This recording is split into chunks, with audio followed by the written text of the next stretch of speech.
బాబా ఆర్తులను ఆదుకోవడానికి, దుష్టులను శిక్షించడానికి, శిష్టులను రక్షించడానికి అనేక ప్రాంతాలలో అవతారాలు ఎత్తి జన్మిస్తాడు. ఇది గుంటూరు అదృష్టం. గుంటూరు మహాపట్టణంలో ఆ పరంధాముడు శ్రీ మస్తాన్ వలీ రూపంలో అవతరించాడు. మనల్నందరినీ కాపాడడానికి ఇక్కడ ఉదయించాడు. మస్తాన్ వలీ బాబా, నీకు సలాములయ్యా.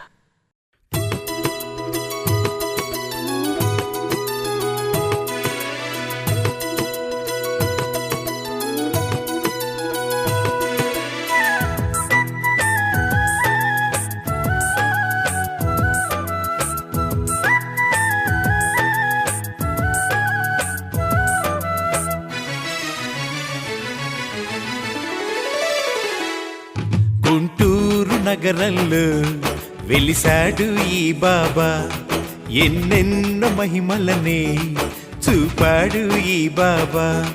గుంటూరు నగరంలో వెలిసాడు ఈ బాబా, ఎన్నెన్నో మహిమలనే చూపాడు ఈ బాబా. అవధూత మహాజ్ఞాని యోగీశ్వరుడే ఈ బాబా.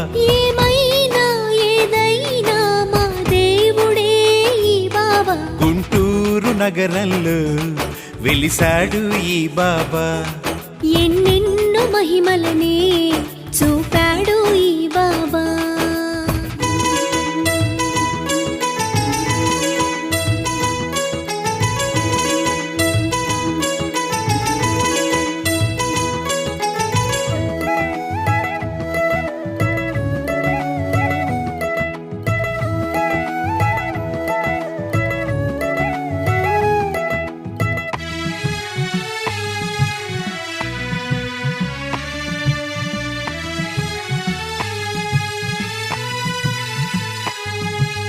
మునగ చెట్టు కింద బాబా సేద తీరువేళ, ఎర్రగా మారెను చూడుమా నీలి ఆకాశం.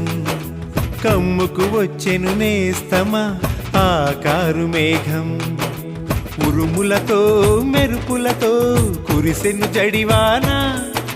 పిడుగుపడి ఒక ప్రాణి ప్రాణమొదిలే ఇలలోన, అది చూసి జనులంతా బాబాని వేడగా, బాబానే ఉటో అనగా తిరిగి ఊపిరే వచ్చెనుగా. గుంటూరు నగరంలో వెలిసాడు ఈ బాబా, ఎన్నెన్నో మహిమలనే చూపాడు ఈ బాబా.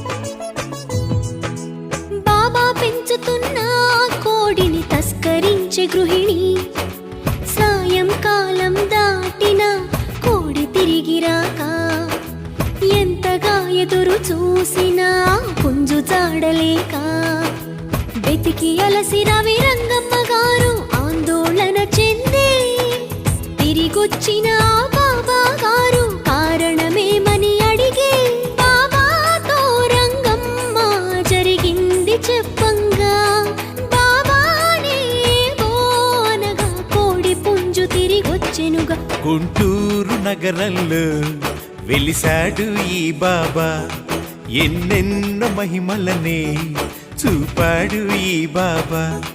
గుంటూరు నగరంలో వెలిసాడు ఈ బాబా, ఎన్నెన్నో మహిమలనే చూపాడు ఈ బాబా.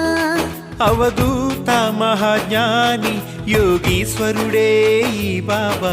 ఏమైనా ఏదైనా మా దేవుడే ఈ బాబా. గుంటూరు నగరంలో వెలిసాడు ఈ బాబా, ఎన్నెన్నో మహిమలనే చూపాడు ఈ బాబా.